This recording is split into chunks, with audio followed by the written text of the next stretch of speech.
On DC tutorial number 15. So today I wanted to take a look at a Conor McGregor sparring video. I'm a big fan of Conor McGregor because he blends the arts so well. He's able to transition from striking from kicking to punching to clinch range and to grappling and back out again. In any order. Very, very seamlessly. So I think he's a fantastic martial artist, as well as incredibly powerful as well. He's got a very, very powerful left hand. But he's also a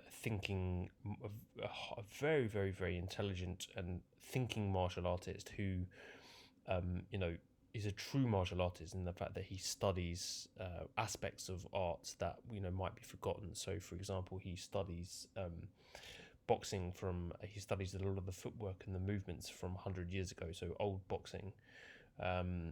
He's incorporated that into his movement. He's clearly incorporated some karate elements into his stance.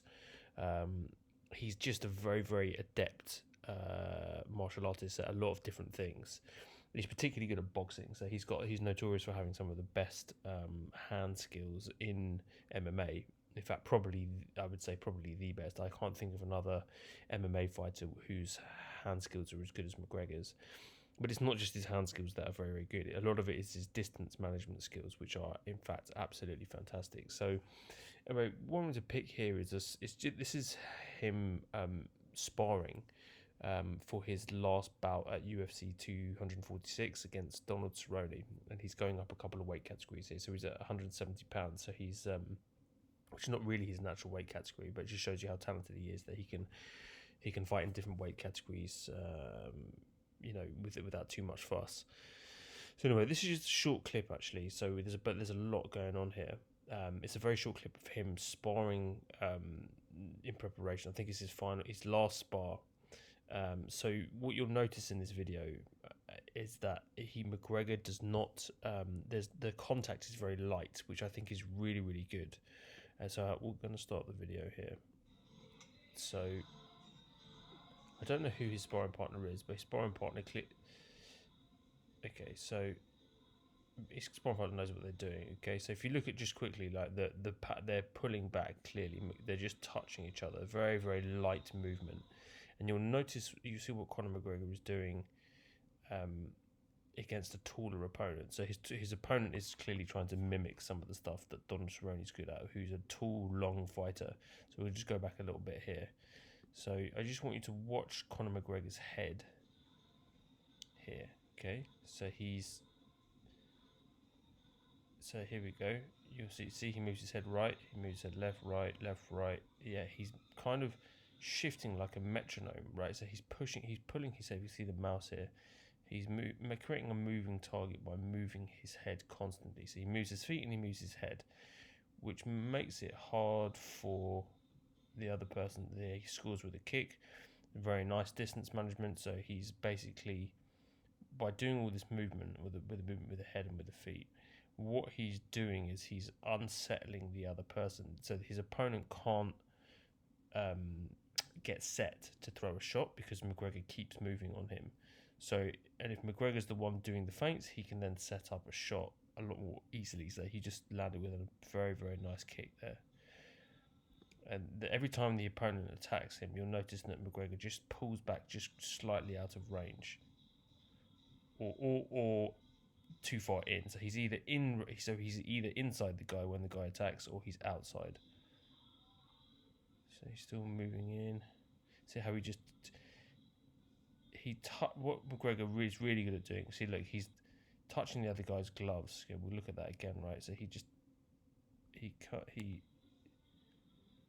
lot of what he does is really interesting, right? So he touches the other guy's glove, right? And that a lot of when you do that is to just figure out the guy's range. You kind of unsettle them. You kind of figure out where their hands are and where your body is in relationship to their body, and how much danger you're in. So McGregor does a lot of this, right? He does a lot of like touch and go. So it's very subtle. So let's see if you can see it, right? He goes in and out. If you just watch he lands with that kick.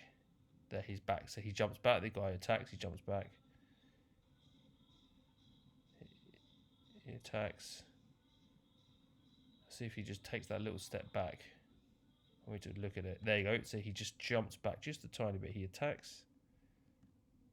Here we go. He attacks, jumps back, jumps in. Everything super light there. He's touching his gloves here. Gets a good sense of where the other guy is. Moving his head off the line. He's moving his head from one side to the other.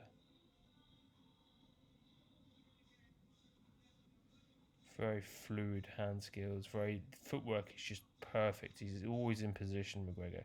So he masters the position. If you look at that, right. So the shot that he lands here is an example of him. He's read his opponent's movement perfectly and landed with a right. You can't. Here you go. I'll see if you can see. It's so fast that it's hard to even see. But he lands with the right hand. The guy kicks him. His opponent kicks him, and then he lands with the right hand. Bang there, knocks him off balance. Beautiful. Just a sign of how well he controls distance, how good his timing is. So he's moving his head around, moving his arms up and down. This is feinting. There he goes in. So now this is what I find really, really interesting as well. So now they're in clinching range, and if you see how loose McGregor's body is here, which is he just expends no unnecessary energy, right? So he's now in a kind of clinch. It's more of a wrestling position here, but McGregor was just literally. You see it again. That's the end of the spar actually, but you'll see how calm he is. He goes from here.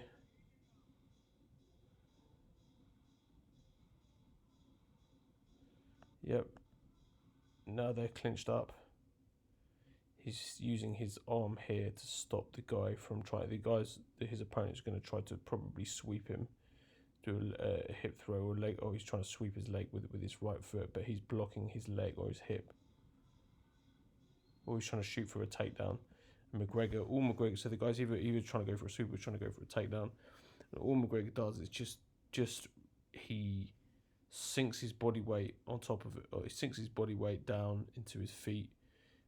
Very languid, very relaxed, absolutely no stress whatsoever.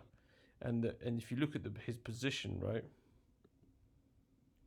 it's more. This is more wrestling, which is more kind of Tai Chi-esque, I guess. So that if you look at his back here, his back goes.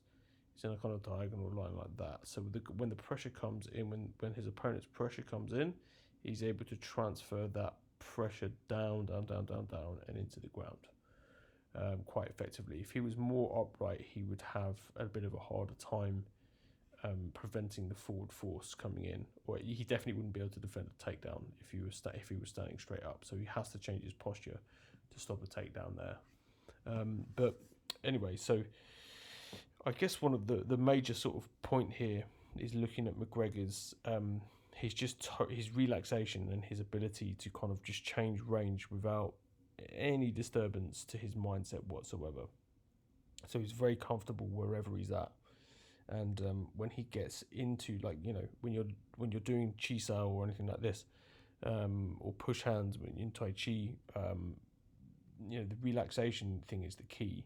But one of the things that Wing Chun people and Tai Chi players lack is the distance management, which is what you'll find Western boxers, Western kickboxers and Thai boxers are really good at. All the striking arts are really, really good at distance management. And that is the kind of the part where most Wing Chun and Tai Chi players just completely come apart. They have no understanding of range outside of their own preferred range. Same with Jiu-Jitsu players as well. Jiu-Jitsu players, if you just focus on Jiu-Jitsu and you don't really understand what striking range is about, you put yourself in a lot of danger.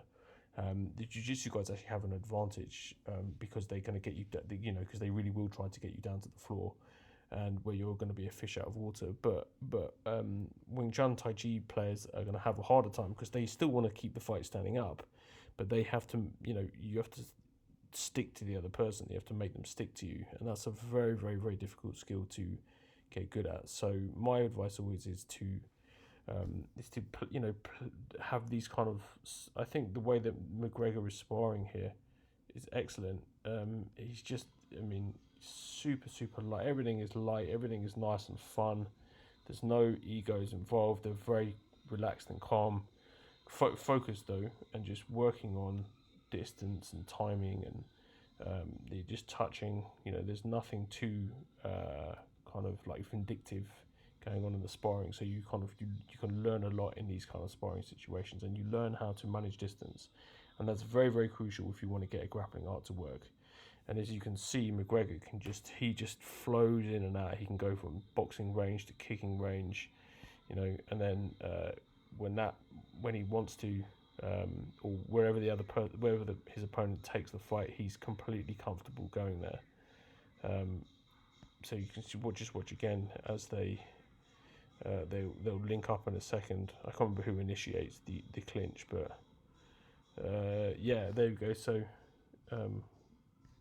the clinch they were both trying to attack. McGregor was forcing him back, and the guy stood his ground, so therefore they're going to clinch, and absolutely no stress whatsoever. So fantastic. Anyway, that's it. It's a really, really good video. This one, if you can YouTube it, it's Conor McGregor's final spar for UFC 246 versus Donald Cerrone. You can find that on YouTube. Really, really good. Watch it, study his movement. Yeah, he's definitely putting the jigsaw puzzle together. Anyway, any questions, let me know in the comment section below. Shoot me an email, and I'll be happy to get back to you. And see you next time.